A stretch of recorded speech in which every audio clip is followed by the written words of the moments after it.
Hello, thanks for joining us this week. I'm Franco Pesci. And I'm Jake Gable, and you're listening to Science at 1 at Imperial College London. If you're joining us on YouTube Live today, please feel free to leave any comments or questions via the comment sections or the chat so we can answer them during the show. And don't forget to like and subscribe if you're enjoying what you're hearing. This week we're going to explore space and how the future of international space travel. I will be looking into the present and future of human space travel and the rise of commercial spaceflight.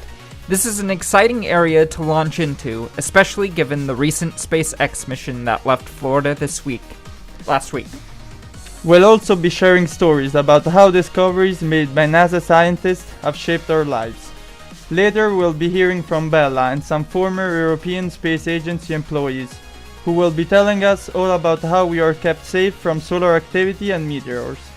To round out the show today, we will hear from a science correspondent who will be telling us about the International Space Station's version of Siri. His name is Simon, and he's a floating football-shaped robot that got sent back to Earth because he refused to turn the music off. That's all coming up on Science at 1 today. We also have some amazing upcoming musicians to share with you, but before we delve into all of that, here's our science headlines of the week. Another success story for the COVID vaccine. The Oxford AstraZeneca vaccine is currently in the final stage of testing and is deemed highly effectively at stopping people developing COVID-19 symptoms. It has, like those of Pfizer and Moderna, arrived in record time to a world in desperate need. Interim data suggests 70% protection, but the researchers say the figure may be as high as 90% by tweaking the dose. It's interesting that the preliminary figure is lower than that released by Pfizer a couple of weeks ago. The race to be the first to get this vaccine out on the market is still on. While it's easy to get carried away with news like this, many of us might wonder how 10 years vaccine work can be achieved in about 10 months. Is it safe when it has been made so fast? Well, Jake, the biggest misconception is that work on the vaccine only started back when the pandemic began. After the catastrophic Ebola outbreak back in 2014, a plan emerged from how to tackle the next big disease at the University of Oxford. They engineered a building block of a vaccine against almost anything from a common cold virus that infected chimpanzees. The virus from chimps is genetically modified so it cannot cause an infection in people. It can then be modified again to contain the genetic blueprint for whatever you want to train the immune system to attack. So all they had to do was slip the genetic instructions for the spike protein of COVID-19 into their building block, and they were ready to go. This is, of course, only once they got the funding and went through all of the vital checks and back-to-back trials. The UK already has 4 million doses of the vaccine ready to deploy, and Pfizer and Moderna are looking to be granted emergency approval. There is a catch here, though. Once the vaccine is granted emergency approval, trial participants who received a placebo will be understandingly keen to get the real thing. But if too many people cross over into the vaccine group, the companies might not have enough data to establish the long-term effects of the vaccine, including safety, how long the protection lasts, and whether the jab prevents infection or just the disease. It's a delicate balancing act. Now for some good environmental news. Scientists, doctors, and businesses use 3 million tons of protective latex gloves every year, and COVID means that the number is increasing all the time. Most end up in landfill as rubbish. Scientists are now developing a natural type of latex from rubber trees, which is better for the environment, as it could be biodegraded in a matter of weeks, rather than hundreds of years. A UK factory is hoping to open as soon as next year. Now on to some space news, the theme of today's show. It appears it's all been liftoff in the last week for 4 astronauts leaving Earth last Monday and landing on the International Space Station within 27 hours. We will cover this news in more detail later in today's show. 2 days ago, the new Sentinel-6 Dodd Canal satellite blasted off on an ocean mission from California. It will be critical to the understanding of climate change by measuring the shape of the world's oceans, via sea levels, also how the masses of water is moving around the globe. The 19th of November marked a sad day for astronomy. One of the world's most renowned telescopes, the 305-meter-wide radio telescope at Arecibo, Puerto Rico, is permanently closing. Engineers cannot find a safe way to repair it after 2 cables supporting the structure broke suddenly. The loss is felt acutely in Puerto Rico, where the observatory is a cradle of science education and career development, and for 57 years has served as a world-class resource for radio astronomy, planetary, solar system, and geospace research. Very sad indeed, Jake. There will be more headlines at the start of every episode of Science at 1, so don't forget to tune in to the next week to hear them from our science media production bodies, who will be hosting the show. But now, let's listen to a lovely song before we dive into the wonderful stories of space. This song is by Bamily, an up-and-coming band with a whole lot of groove. This is Together Whatever. You got my back, you got loyalty. You got my back, you got loyalty. You got my back, you got loyalty. You got my back, you got loyalty. Together, whatever. You got my back, you got loyalty. Together, whatever. You got my back, you got loyalty.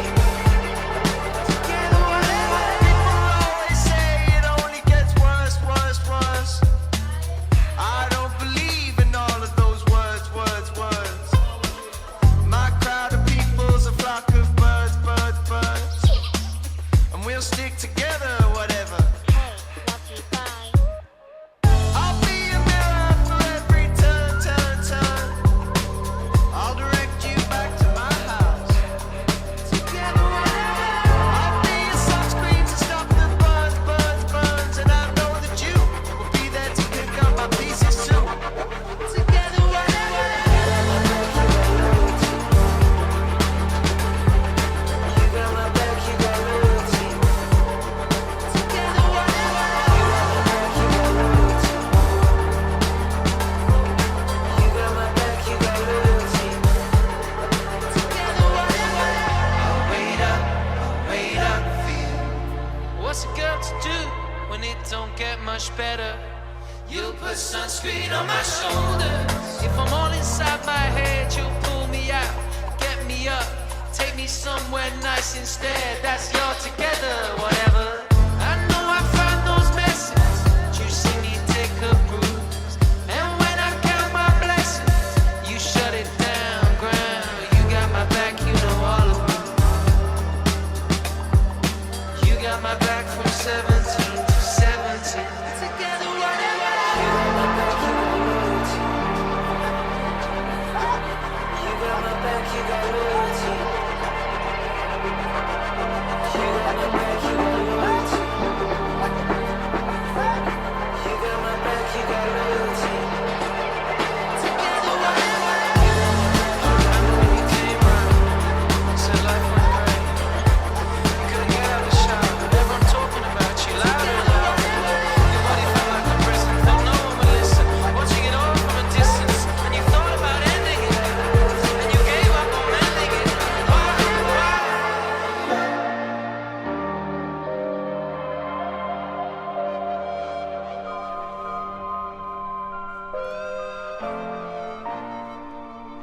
That was Together Whatever by Bamily. You can find their music on both Spotify and SoundCloud. Now, as promised, I'm going to dive deeper into human space travel. What does the future of space travel look like for humans? And as spaceflight technology advances, what lies ahead for us as we look to the stars? While there are many governmental space agencies around the world, space travel for private or commercial uses has largely remained in the realm of science fiction. However, that all seems to be changing and slowly becoming a reality. Franco, did you ever think that private space travel would be something that would be available within our lifetime? No, I really didn't think it could be possible. Yeah, I didn't either. I can remember, being a kid and wanting to be an astronaut, but as I got older, I always considered space travel to be restricted to the highly trained elite few chosen by NASA and other governmental space agencies. But that may be changing. On November 16th, the world watched as the SpaceX launched the Dragon Crew 1. This launch was of significance as it was the first rocket launch to the International Space Station on a fully certified commercial spacecraft carrying astronauts. Dragon launched from the John F. Kennedy Space Center in Florida to carry 4 astronauts to the International Space Station for a 6-month rotation aboard the research vessel. This historic launch marks a milestone in the development of commercial space travel, a movement that has been growing in the past 2 decades. SpaceX, which is a private aerospace company, developed the Falcon rocket and Dragon capsule that carried the new crew to the International Space Station. They have successfully joined the 3 crew members already aboard the station and will be assisting with the ongoing research on microgravity. This is a start of a new era for both SpaceX and NASA, as NASA is now contracting SpaceX to handle crew rotations for the International Space Station. NASA says that this transition will allow them to focus their efforts on other projects, such as reaching into the further depths of space. NASA intends to put humans back on the moon, and soon. The last mission to carry people to the moon was the Apollo 17 mission in 1972. It has been nearly 50 years since humans have gone beyond low Earth orbit. NASA's ambitious goal is to launch another human-piloted mission to the moon by 2024.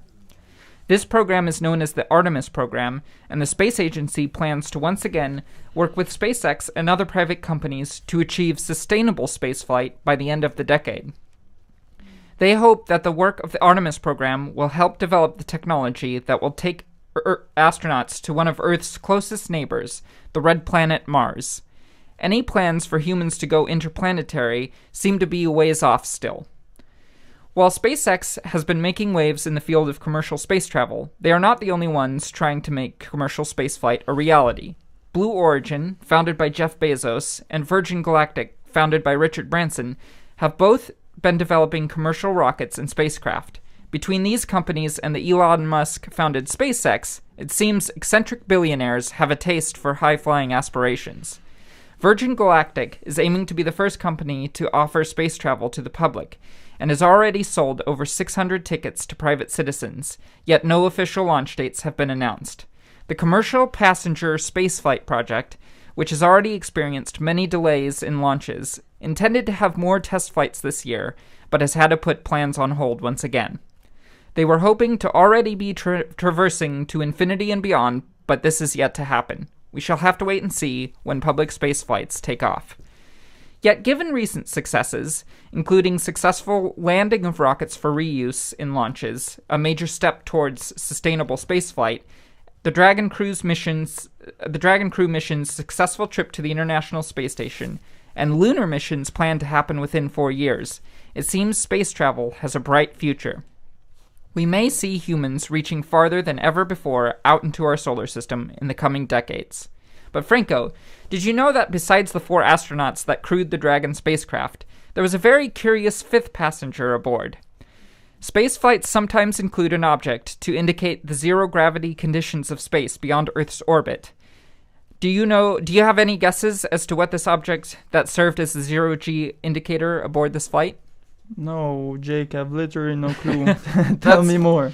Yes, the 5th passenger aboard the Dragon spacecraft was none other than Baby Yoda. That's right. A plush toy of the beloved Star Wars character had the honor of traveling into space. Although, if you've watched the new Star Wars TV show, you know that traversing the universe is nothing new to this adorable cosmonaut.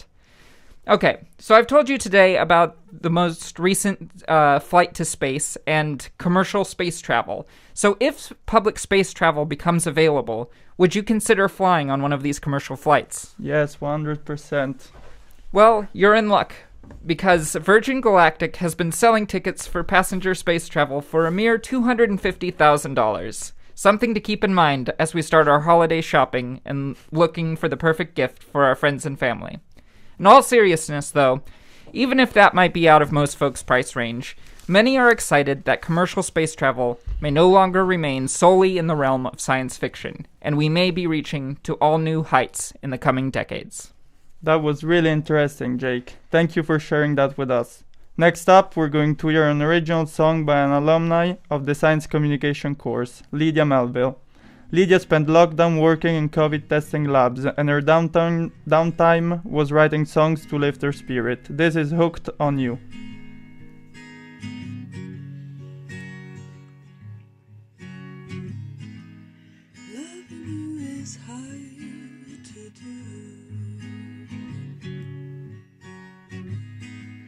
Especially when you're not around to hold. And then when you are, you go. And I'm left feeling like a fool. 'Cause darling, you got me hooked to you. And I don't know how to get unhooked. 'Cause baby, you got me hooked to you. So darling, what we gonna do? Loving you was easy. Maybe we'd both be free. Loving you was easy. Maybe we'd be happy. But loving you ain't easy. And I'm not sticking around to drown. Loving you ain't easy. I want my feet on solid ground.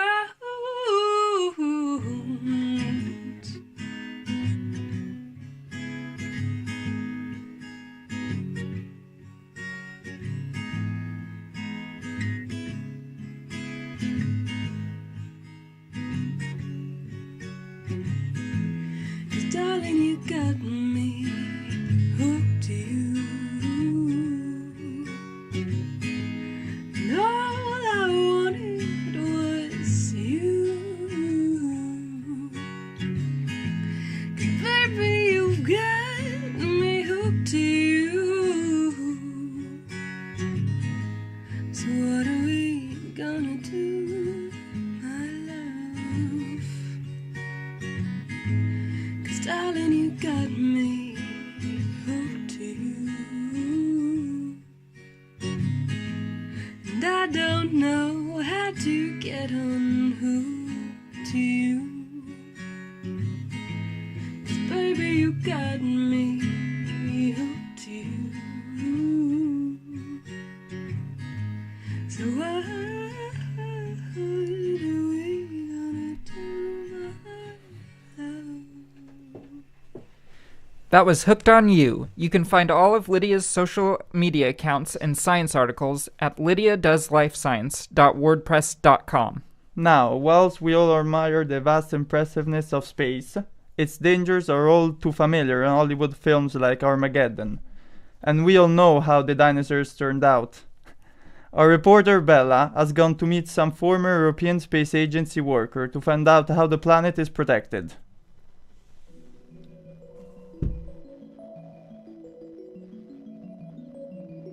The Earth may seem like a blue and green paradise, but it's sitting close to an active and volatile star. Amidst a dramatic set of threats like space weather and fast-moving rocks, it's not just asteroids and radiation that could affect us. Even the ancient Mayans were aware of chunks of rock passing through the sky, and nowadays the best scientific minds around the world are trying to find new ways to defend Earth against the many threats that face it. You might expect somebody who works in planetary defence to be stern-faced in a black suit and sunglasses, but in front of me I have the lovely Olga and Sophie, who have worked as trainees and friends at the European Space Agency. They're going to tell us more about ESA's impressive initiatives that help keep us safe.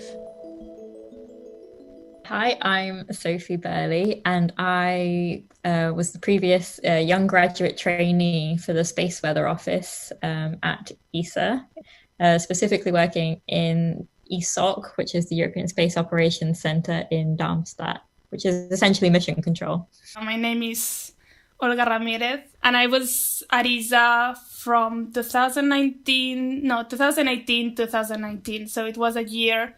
It was basically a student internship, so I wasn't really done with my master's. I was actually doing both ESA and my master's at the same time, and I was really lucky to actually do my master thesis with some of the people at ESA. So yeah, we both were trainees for the Space Safety Program, which was previously known as the Space Situational Awareness Program. And its main goal, I guess, is to protect Earth from different hazards. And under, I guess, this umbrella term of Space Safety Program, we have the office that I worked in, which is Space Weather. Got the office that Olga worked in, which was Planetary Defense. Yeah, and then we also have the SSAT, which is Space Surveillance and Tracking, which is basically space debris. Thanks. So can you tell us more about the kind of work that you get up to on a day-to-day basis?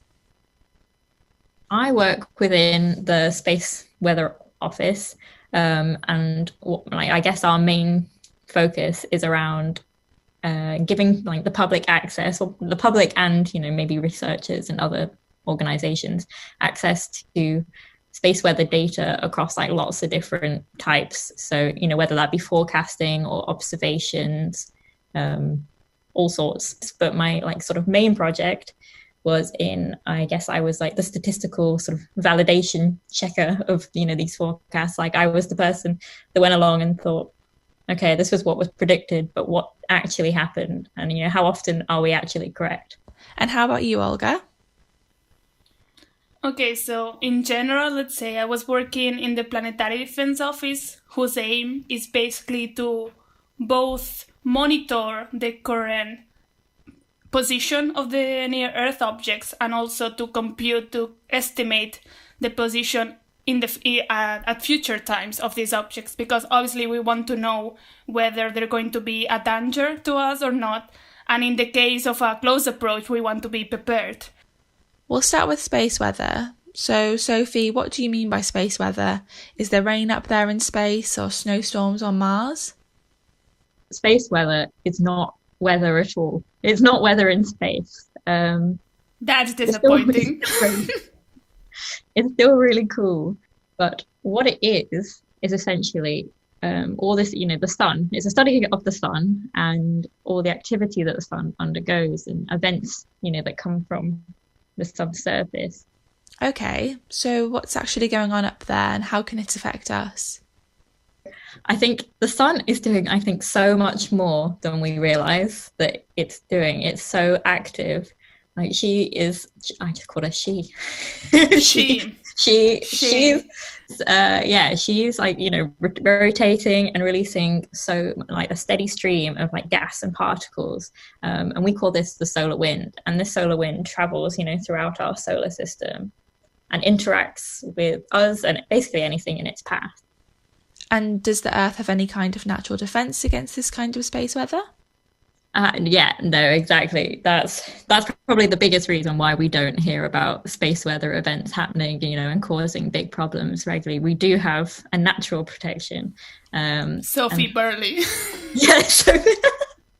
Sorry, I just had to say it. So aside from me, you have the magnetosphere, which is this magnetic field, essentially like a big force field protecting Earth from space weather, be it radiation or, just the electrically charged particles.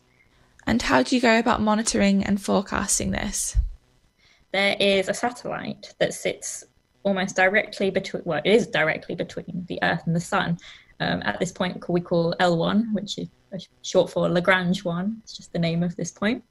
And the satellite sits there, and as the particles travel towards Earth, they have to pass this satellite. And when they reach there, this satellite starts taking measurements about it, and you can then predict from these measurements, how long they'll take to arrive, the size of any effects that they think will happen. So most of our predictions come from the measurements that are taken at this point, L1. So that's a really, they feed back to us, and then maybe we only have, I think, a head start of maybe 9 hours maximum to take some action to defend against anything. Wow, so a 9-hour scramble isn't really that long to form a defense, is it? Yeah, so that's essentially the big thing with space weather, is developing these models to give us more time to react. So that's, I guess, the big focus. We all want better models that can predict quicker and better, and to know exactly when we should act. Thank you for that, Sophie. Now, Olga, you're going to tell us more about near-Earth objects. What does ESA mean by this phrase? Okay, so to put it very simple, is a near-Earth object is any minor body, so typically asteroids or comets that come really close to Earth. And the more technical definition is basically an object whose orbit lies within 1.3 astronomical units from the Sun. And why is it so important to be tracking these objects? So NEOs in general, they are a potential danger to Earth, and that's why we need to know where they are, and also we need to know where they're going to be in the future. It's not only detecting them, but also monitoring their future positions, and that's why we track and map them. Okay, and how do you go about actually tracking and mapping them? We do this with telescopes. Most of the detections and discoveries are done with our ground-based telescopes. We also have a couple of satellites with telescopes in space. So what ESA does instead is, with the data that these telescopes gather, we do a lot of computations, we do a lot of calculations of orbits. So ESA is more about the monitoring and then follow-up observation. And with this information, we keep an updated list of what we call risk objects. So objects that have a non-zero probability of impacting with Earth, and make sure that if an object is dangerous, we have the tools to either follow up this object or at least have a backup plan in case of collision. Thank you. And does ESA aim to just monitor the objects or actively defend against them? I'm kind of imagining an Armageddon-style operation to take out an asteroid. We aim both at monitoring and defending our Earth, obviously, but we're definitely more prepared about the monitoring part, because it's been a long time. We have our telescopes working and they're ready, and as I said, it's a collaborative effort, so every country is really much into the problem. But when it comes to actively defending the Earth, it's a sad reality. Our best option right now would be to just send a nuclear weapon. In the case of a collision, imminent collision, our best option is to just send a nuclear weapon. But we do have some, let's say, asteroid deflection methods being tested, being researched on right now, currently. Thank you, Olga. Now, on to the surveillance and tracking branch of the scheme. What kinds of things are they tracking? Since the start of the space race, we've been launching things up into orbit, and constantly. I think it's hard to imagine how many things are actually orbiting Earth right now, and it's like mind-boggling. We are completely surrounded by satellites. It's a wonder that anything manages to launch into space without knocking into anything. And what are the plans to clean this mess up? So the space debris team are really involved in tracking all, those excess satellites that you have. And then the clean space team are working on how we can start, clearing up the space between them. In my head, I kind of see a giant fishing net that's going to catch all the space junk. How exactly are they going to fix this problem? That is exactly what one of the options is a massive net.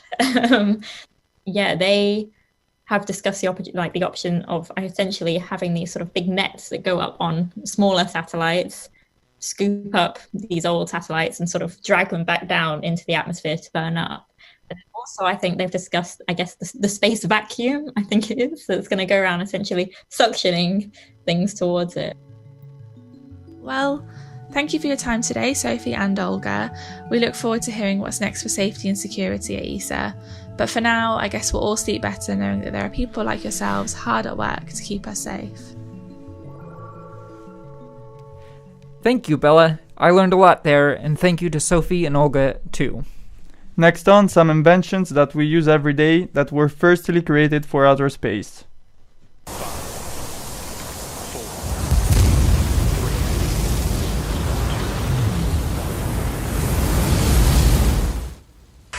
It's one small step for man, one giant leap for mankind.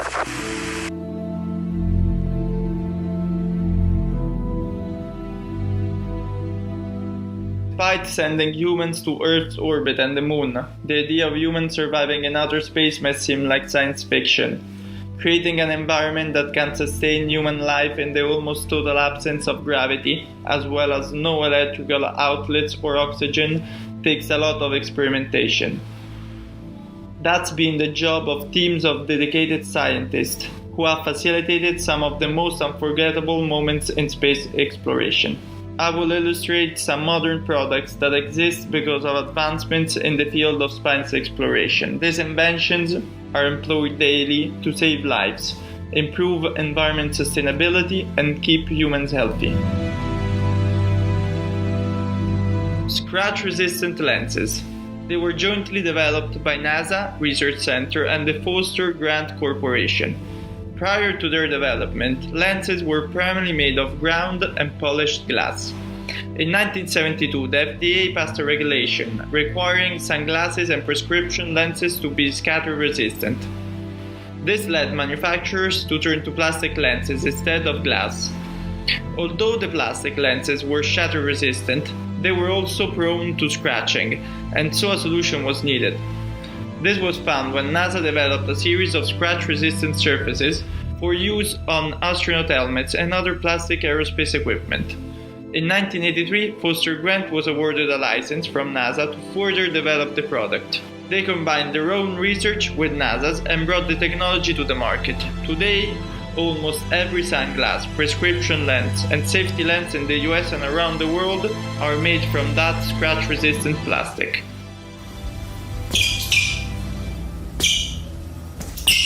Another product that had its start in the space age is the athletic shoe.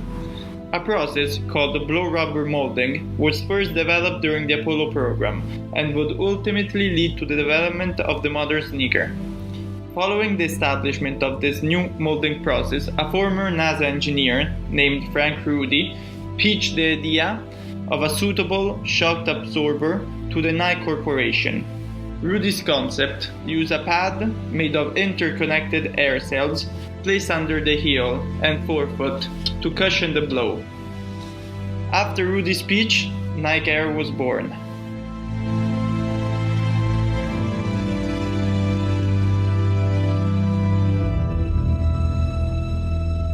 The air purifier is yet another piece of space-age spin-off tech. The technology was originally developed by NASA in order to help astronauts grow plants in space and potentially on other worlds. Back in the 90s, NASA was looking for a way to remove ethylene from the air in order to prevent plants from aging and fruits from ripening too soon.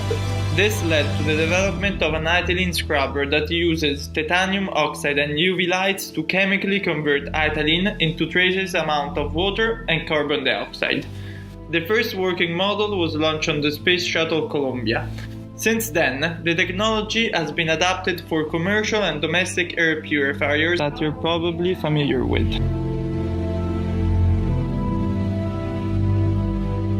Memory foam was first developed by NASA in 1966. The original brief was to make customized seats for astronauts in order to alleviate in part the effects of G-force during takeoff and landing. Engineers soon realized that the large variability in the astronauts' physiques could cause a problem. They also noted that their body shapes change as they trained. This would mean, in theory, that individual customized seats might need to be adjusted for every flight. This was far from practical, and finding another solution was imperative. This solution was to devise a material that could mold the astronaut's shape and then return to its rest state when not in use. NASA finally released memory foam into the public domain in the early 80s. Although initially very expensive to replicate by private enterprises, the cost of manufacturers dropped dramatically over time. Today, memory foam can be found in products ranging from mattresses to football helmets. Thank you, Franco, for that excellent discussion of how the development of technology for space travel has impacted our daily lives. Our next song for you today comes from rainy Seattle, Washington, over in the United States. The band Sea Castle fuses rock and roll, folk, and Americana, complete with a horn section and lovely harmonizations.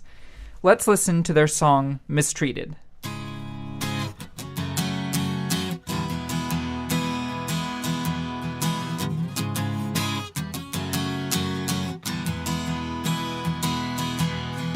If he's coming by, you know he'll be prepared to get you high.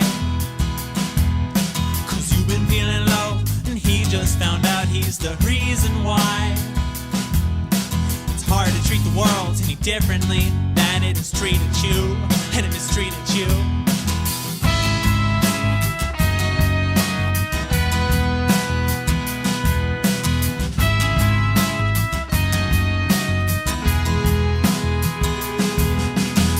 In the yard all morning, are you satisfied?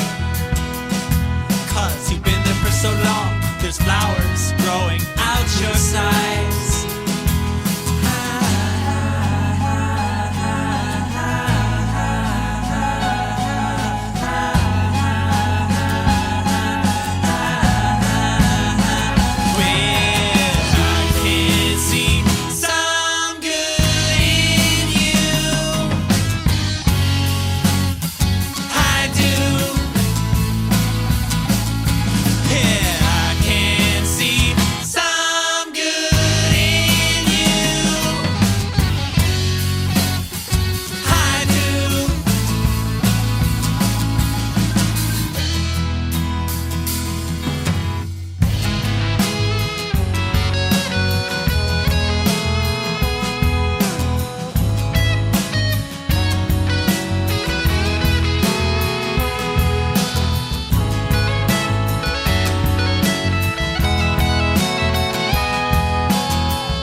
Place, so you don't have to use your mind.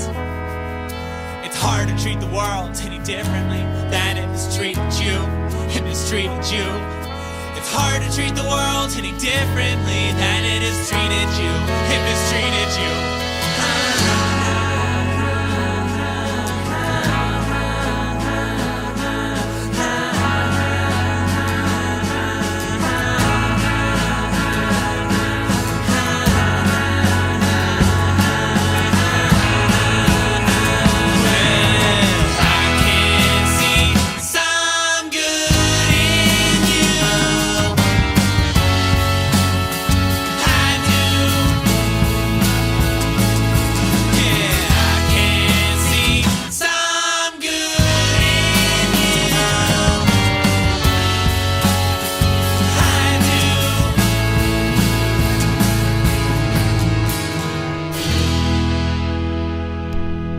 That was Mistreated by the band Sea Castle. You can find all their music at seacastle.bandcamp.com. Next up, we have Claire Jordan, who will tell us about a little robot aboard the International Space Station, who turned out to be a little bit of a troublesome roommate for the astronauts on board. Thanks, Franco. So I was tasked with finding out the silly stories about space this week. And it turns out that was actually a bit harder than I expected. Space missions cost so many millions or billions of dollars. They tend not to have too much budget left over for messing about and funny stories. But one of the things they have spent their budget on is Simon, who is the crew interactive mobile companion aboard the International Space Station. He's sort of the ISS's version of an Alexa or a Siri, where the astronauts can ask him things. He'll set timers.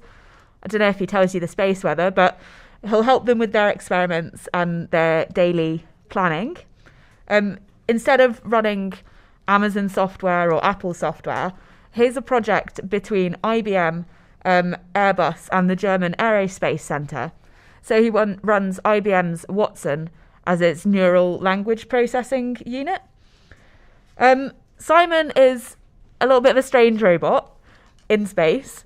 He looks like a football with an iPad for a face, and the face is a little bit creepy, to be honest. It's a friendly face that a German would imagine a friendly face to be. So it looks it looks very strange. It's quite flat and a little bit creepy. But he's a little football that floats about up there, winking at the astronauts and helping with their experiments. So the innovations that IBM have created in order to get Simon up and working are really actually quite impressive. So before he was launched in 2018, it would take 8 to 10 seconds to send a signal from the ISS down to Earth and get a reply back up to the ISS. And instead of being 8 to 10 seconds, that's now been reduced to 1 to 2 seconds because IBM have investigated some novel ways of using satellites to communicate, and they've optimized the AI system architecture and improved end-to-end cloud communication, which has improved this communication time by a magnitude of 10. And that's had a lot of uses for the ISS. But yeah, as I mentioned before, so Simon is the space station's version of Alexa. And there's, as well as, if you've ever had an Alexa, you know that sometimes they can be a little bit temperamental, especially when you ask them to play music. Certainly mine at home at the moment are refusing to play music whatsoever. But Simon has the opposite problem. In fact, he was kicked off the space station because he was asked to play Kraftwerk and wouldn't stop. So until the astronauts turned him off, Simon was playing Kraftwerk constantly, and every time he was asked to stop, he just replied, "No, be nice, please." So he was kicked off at the end of 2018, and Simon 2 was sent up in December 2019 to help with the space experiments. And this time, Simon 2 has been banned from DJ responsibilities. What a lovely story, Claire. Thank you. That's very, very funny. I think our producer described Simon as kind of a giant Tamagotchi, and I thought that was a pretty funny description of him. But since I'm not a floating space robot, I will take over the DJ responsibilities and play one last song for today. This is another tune coming to us from Seattle, Washington, so we're representing my old stomping grounds today. This is Simplicity Cells by the band Ghosts of. You wake in a room, every instant so brand new, and you plant your flag, raise it high above the crowd, and you strive for the life that you had when you were 5, and you dream of the day when it's branded with your face, and then you go, whoa-oh, whoa-oh,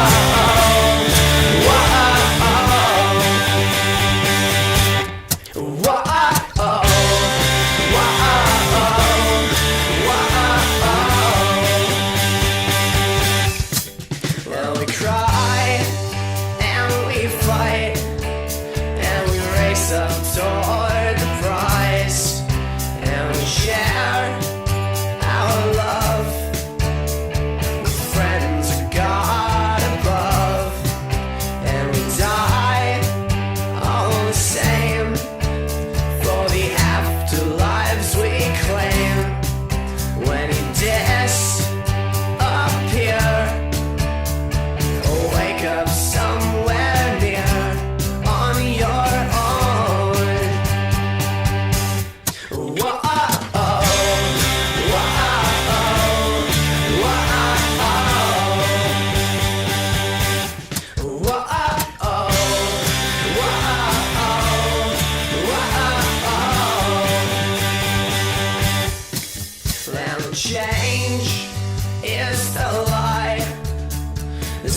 there through your whole life, till the years have all gone, and you're feeling less at home, and the tale you trade, was it predisposed that way?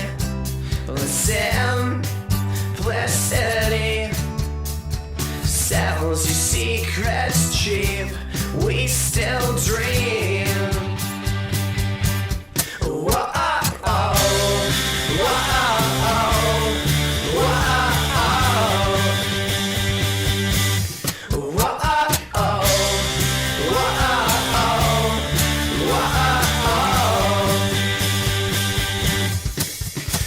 die alone, though we're carried on like ghosts, and the tale becomes a tall fairy narrative on why we try.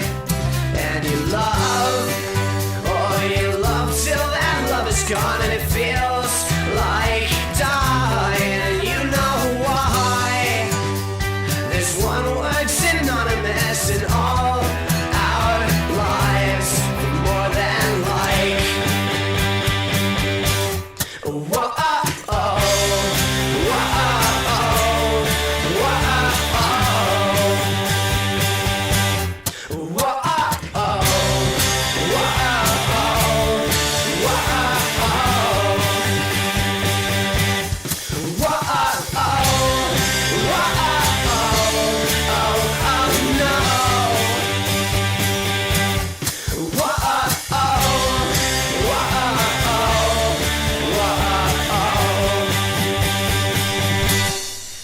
That was Simplicity Sells by Ghosts Of. You can find more of their music at ghostsof.bandcamp.com.